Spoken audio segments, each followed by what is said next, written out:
What it do, homies? We back here with some more casual Geographic. This time we're checking out the most generational rivalries in Animal Kingdom. Let's go ahead, shut up, and turn it up. What you want to do? What you want to do? Scared? I ain't never been scared. You soft good. You know how much generational hatred it takes to rather have What's the name of that one guy that did that? He did voiceovers. Tony Baker. Does he still do them? Dude is hilarious. an op alive and crippled than just dead and out the way? It's easy for us to forget, but for most animals, nature's a jihad from the jump, a gauntlet of grotesquerie, where if you die of old age, you're a spoiled minority. And with millions trying to survive at the same time, that can only lead to one thing: beef. And whether due to competition, an underdog finally biting back, or just an animal choosing problems over peace, you're gonna see that some animals have a genuine grudge sequence into their DNA. But two things real quick. One, this is technically a remake of an older video, but as a rule of thumb, anything with iPhone 8 quality or Apple headphones for a mic should be disregarded. And two, while the facts and fades might be true, you're gonna hear me anthropomorphize animals a lot in this video and treat them like humans. But at the end of the day, animals are just playing the cards they were dealt and doing what comes naturally to survive. That being said, hating each other with prejudice-laced passion is what comes naturally to these two. Lions and hyenas might have a beef more infamous and more on sight than Tom and Jerry. It's one that involves spawn killing, Jujutsu Kaisen level jumpings, calorie jacking, on both sides mind you, and the aforementioned handicap. Tell me that, for those of you who get that, Jujutsu Kaisen jumpings, there's been plenty of jumpings in anime. Why is it that one, right, out of all the ones to get solidified in meme history? Lions and hyenas have generational beef that's been marinating for as long as they've been alive, and it's all thanks to the power struggle between an overgrown Afro kitty and a maligned mongoose on steroids. In some places, lions sit at the top, and in others, the Serengeti laugh track's the dominant predator. Now, I'm not going to sit here and pretend I don't have a bias, but there are no good guys or bad guys. Both are apex predators that start off life as pint-sized cubs just trying to survive the brutal RNG of life. Something I truly wish on none of you. Lord of the Beast ain't a game you want to play, but maybe Beast Lord is. Beast Lord: The New Land is an animal-themed strategy mobile game with not only vivid level designs and a dope aesthetic, but more than 500 animals you can add to your party. But hold on, let me give you some lore. So because of a sudden change in climate and your previous home now being unlivable, you, the Beast Lord, have to find a new place to build your kingdom. But before you do anything, first, you gotta pick a lord. Basically the point guard of the pack, the quarterback of the creatures, the one that's gonna lead y'all to the promised land, and you can choose to be a collector. I like to sit through the sponsors, right? Because sometimes since, you know, I make YouTube videos myself, sometimes, you know, I dread the viewer retention. We get a graph on things that you guys skip and everything, and it hurts me, you know what I mean? So how dare I, you know, I'm not perfect, but how dare I do the same thing to another creator? So out of respect, I'm going to watch this in full. Invader or a developer. Names kind of speak for themselves, but as a collector, your job is gathering resources for your colony while also Euro-stepping danger. Maybe you're a klepto that rises to high at pillaging and plundering pirate style, in which case you probably identify as an invader. Or you might just be a visionary developer, forging empires and crafting alliances that shape the very landscape of the game. Speaking for the newbies, you're probably going to want to go with collector, since that just means more resources early on. That is if I'm being strategic. If I'm being a menace, you'll definitely see me as an invader. Either way, whatever you choose is going to decide the fate of your entire kingdom. But no pressure, have fun with it. And to make sure you do, Beast Lord's got an exclusive offer. Use the code BL777 to score free startups and resources you're gonna be glad you had. So to join the 10 million that already have, make sure you go ahead and download Beast Lord: The New Land using the link in the description and start writing your Beast Lord story today. But if you're a lion cub, there's about a coin flip chance your story ends before the first chapter, and the laugh happy Vice trap has a lot to do with it. And obviously, Vice very much versa. But what if I told you this Feliform family feud ain't even the worst beef lions have to deal with? You lose tough points when it takes 10 of you to press one of them. Nah, but the real roadblock to this panther's pursuit of happiness? The animal so vindictive, folks nicknamed it Black Death and Widowmaker. Buffalo stand on business, and they'll trap lions in trees for hours, and they'll even hit an Uno reverse and hunt the hunter. And with herds that can reach quadruple digits, they'll more than weaponize the power of friendship. Say what you will, I've never seen a hyena make a lion look like that. Not to mention they'll play keep away with a lion cub, and it's all thanks to mobbing make a lion look like that. Not to mention they'll play keep away. Look at the height on that. You putting some NFL punters to shame. Animals. With a lion cub, and it's all thanks to mobbing. And mobbing's exactly what you see here, and it's fueled by the beef between a rogue stealth assassin build without the bulk or squad advantage of lions and hyenas, and a highly intelligent, highly social tank of a primate. Divided, baboons are leopard lunch meat. United, and the leopard gets folded like an omelet. You know it's an iconic beef when the kids are involved, and both leopards and baboons will kidnap the young of each other. With leopards, some say it's a chess play, debate the baby's bigger, meatier parents. while baboons have enough foresight to cancel a cub before it can grow up into a problem. That's not the only theft they commit. Baboons are underrated predators that'll turn a gazelle baby shower into a homicide and a Happy Meal, which means baboons aren't above pocket picking other predators, which makes it wild hypocritical that the same malice monkeys will ruin leopard hunts with an alarm call to warn their prey. It takes a special level of hatred to bread block a predator on the hunt. It's like how we used to think humpback whales were the guardians of the sea for saving other animals from killer whales. Whole time it's an ancestrally traumatized cetacean going out of its way to interfere with orca hunts to make sure the zebras go home hungry. You see, the whale killers will often murk baby whales, and the humpback hood does not let that slide. And it's not just on sight. Any sense is an invitation. One time a pair of spite-powered humpbacks sabotaged a group of orcas after a fight. Any sense is an Nobody sounded absolutely invitation. One time a pair of spite-powered humpbacks sabotaged a group of orcas after a gray whale calf and proceeded to harass them for 6 hours straight. Seals, sunfish, and apparently even penguins have benefited from the beef. As the humpback motto states, no orca alive shall prosper. And that's on pod. It might seem like the leopard gets grief religiously in this beef. Just know when the lights go out, it's a different story. In fact, it's the busted night vision and being the best tree climbing cat that makes it a bane to baboon. So I'd say it's pretty even. And if you're wondering what happened to him, he's fine. And the very next day, he was seen trying a trio of porcupines. So clearly his risk calculator's broken. But at least baboons have numbers on their side against an athletically disrespectful. Imagine having problems with the biggest cat on the planet and having to run that fade solo. The tiger's the death stroke of the cat world, a walking census subtraction that'll take down gars, crocodiles, and tigers are on record eradicating elephants. They even dare go after bears, including the most homicidal one on the planet. The sloth bear's gotta be the most trigger happy of the bears, and it's all thanks to this thing I just made up called the predator-prey paradox. Basically, it means you're infinitely more fornicated in the fortune department if a moose presses you than if a bear, because with predators, you gotta convince them you're worth the effort, but an animal that already gets hunted will turn you into a was before they take time to judge your intent. Real-life Baloo often gets bodied by tigers and leopards. Also, most of their diet is insects, and the same claws that help them break into termite apartments means they can't just climb from the smoke like some other bears. Which means what you got here is a high-strung insect eater with predator hardware. It's like a giant honey badger, and they're so unpredictable that folks actually fear them more than they do tigers. Not for no reason, because despite having a bigger population and a wider range, brown bears actually murk half the people this floppy-faced anxiety attack does. But you see, the thing with tigers, bears can make up to 5% of their diet, and they usually target cubs or moms with cubs. The tiger trauma runs so deep that since tigers have been known to imitate sandbar deer while hunting them, sloth bears got Pavloved into panicking at the sound of real deer.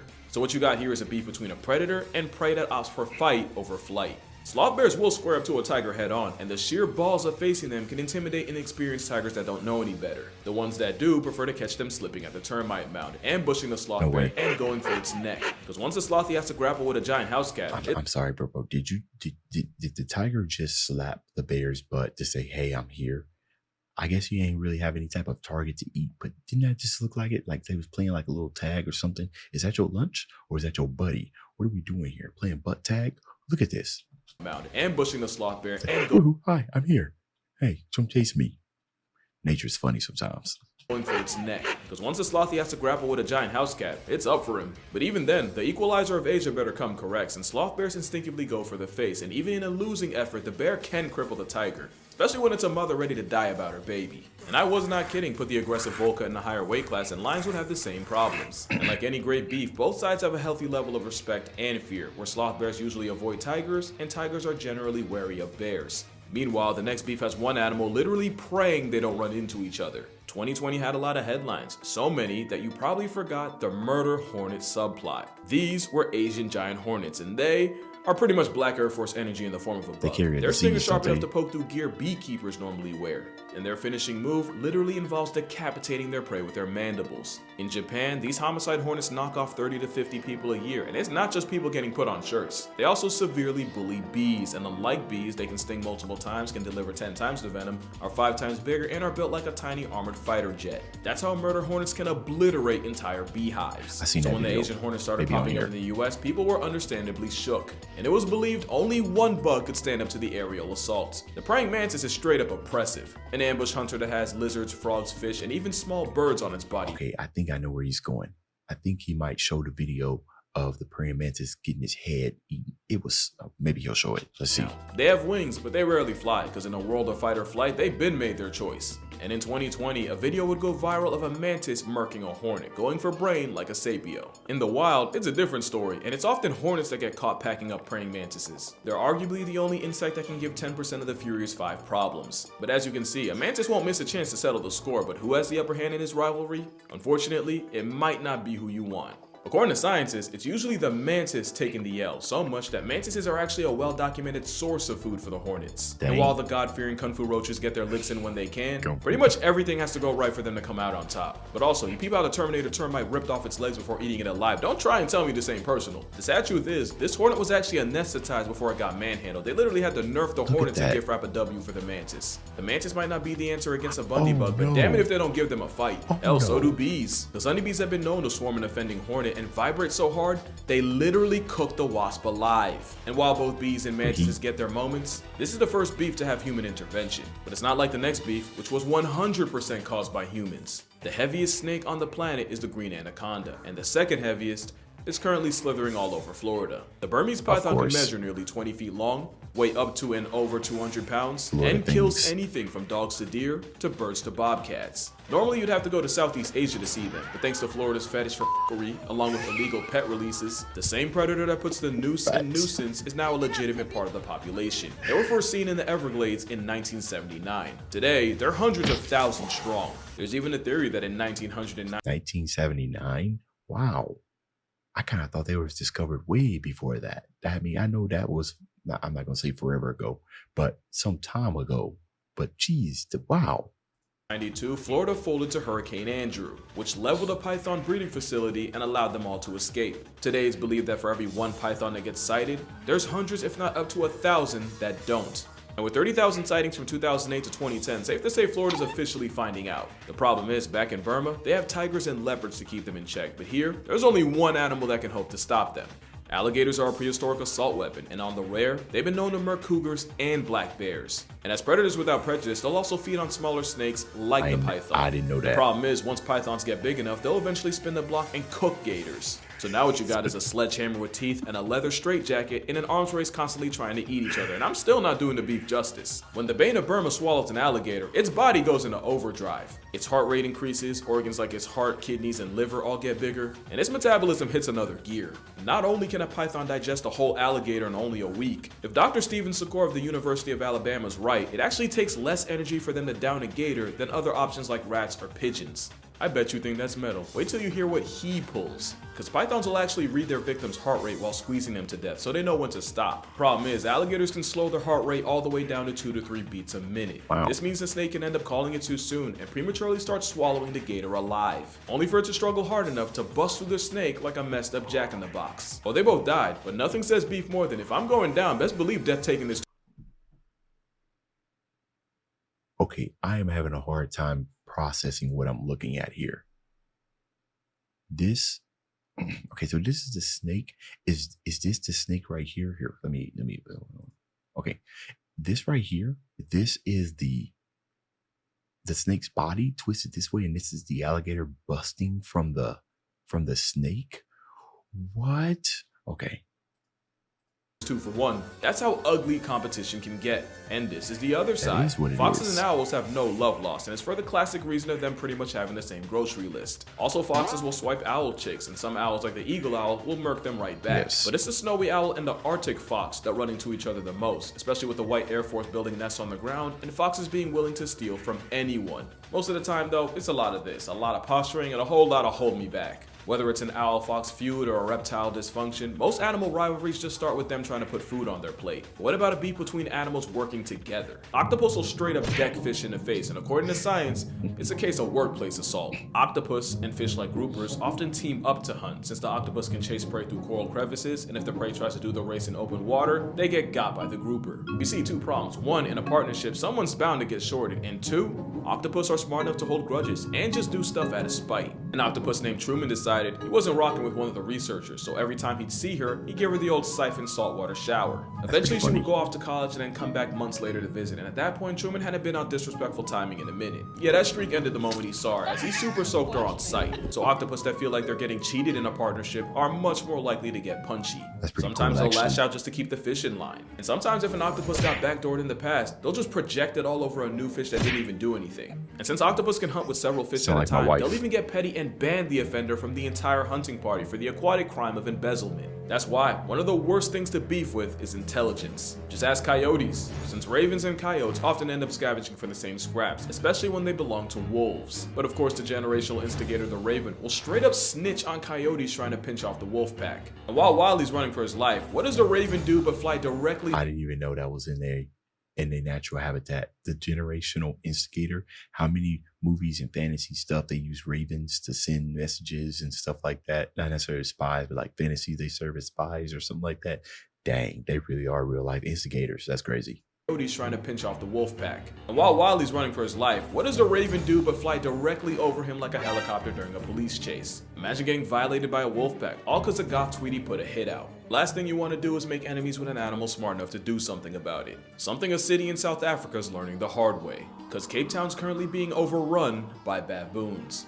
And like most things, it's our fault. Because no matter what you tell them, there's always going to be tours feeding panhandling primates. The only issue is baboon society runs on bullying, where dominant monkeys will basically steal the lunch money of lower ranks. So not only do baboons not fear humans, but because people kept feeding them, a lot of them see all humans as low ranks and treat them like it. And they've gotten OD disrespectful about it. Cape Town baboons have been known to break into houses to raid fridges, they'll mug small children, and you can even get carjacked by a whole troop. Thanks to the Cape Nature Conservation Laws Amendment Act, it's illegal to feed, trap, poison, or kill the monkeys, meaning these habitual line steppers are above the law. In 2011, a man went to court over shooting a baboon after he said 8 of them broke into his kitchen and started attacking him and his wife. But with thug monkeys also stealing crops, some people said f it and started fighting back. And not only do the monkeys end up getting hurt or murked, it only makes the baboons lash out even harder. That's not the dental of an animal you want problems with. Hurt or murked, it only makes the baboons lash out even. Baboons carrying knives and chainsaws. Now, furious baboon hurled rocks at, no, hold on, knives and chainsaws, bro. What's that one TV show where they was talking about, what was it called, Zoo? Where they was talking about the animals that gained intelligence. Yeah, we're doomed. We're cooked if that ever happens.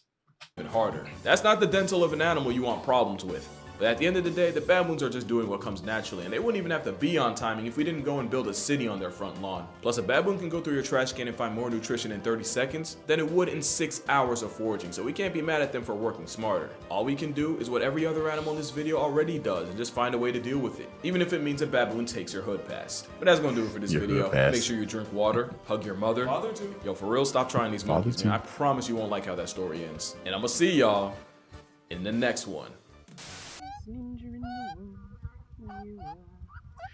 Yeah, the baboons wielding chainsaws and I, bro, it's like Tarzan, right? Where they get the weapons of the people that's coming over and they overthrow them. Not overthrow them, but learning about them. That's some scary things to think about. But anyways, that's the end of this video. Dave's out.